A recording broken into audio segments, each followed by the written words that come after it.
দর্শক, আমি এই মুহূর্তে অবস্থান করছি কুড়িগ্রামের অলখানা ইউনিয়নে, যেটি একটি চরাঞ্চল এলাকা। এই এলাকার মানুষ বন্যা, খরা, নদী ভাঙনের সাথে মোকাবেলা করে তারা জীবন চালিয়ে আসছেন। আসন্ন ত্রয়োদশ জাতীয় সংসদ নির্বাচনে তারা কি ধরনের প্রার্থীকে ভোট দেবেন এবং সেই প্রার্থীর কাছে তাদের প্রত্যাশা কি, চলুন আমরা তাদের কাছে জেনে আসি।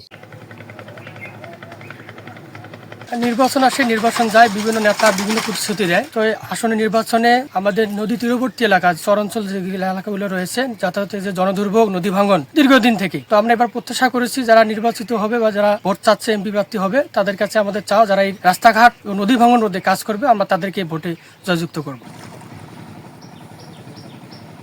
সর্বপ্রথম এই দুইটা কাজ করতে পারলে শহরের লোকের জন্য উপকার হবে। সেটা হলো নদী শাসন এবং রাস্তাঘাট যোগাযোগ। এবং এই কাজ দুইটা যে করবে, আমরা তাদেরকে ভোট দিয়ে জয়যুক্ত করে নির্বাচিত করব। আমরা চাওয়া পাওয়ার বলতে কি, যেহেতু টুকটাক রাস্তাটা করে জান দিবে, নদীটা যেন আমরা যেন ওই যে আমার বসত বাড়িটা যেন ঠিক থাকে, এটা যেন আর বাড়ি ভাঙতে ভাঙতে আমার সর্বনাশ হয়ে গেছি, এই স্থানটা যেন আমার ঠিক থাকে, তাছাড়া আর কিছু নাই। এটা যাকেই আমরা ভোট দেবো তাই যেন এটা মানে খুশি হয়ে যেন আমার এই নদীটা শাসন করে।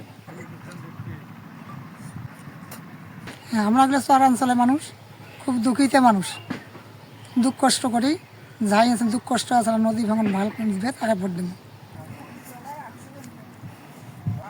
ভোট আসে, ভোট যায়, তবু চরাঞ্চলের মানুষের ভাগ্যের উন্নতি হয় না। তাদের ভোটে নির্বাচিত প্রার্থীরা আদৌ কি তাদের সেই কাঙ্ক্ষিত স্বপ্ন পূরণ করবেন? সেই প্রত্যাশায় জাহাঙ্গীর আলম, সোনালী নিউজ, কুড়িগ্রাম।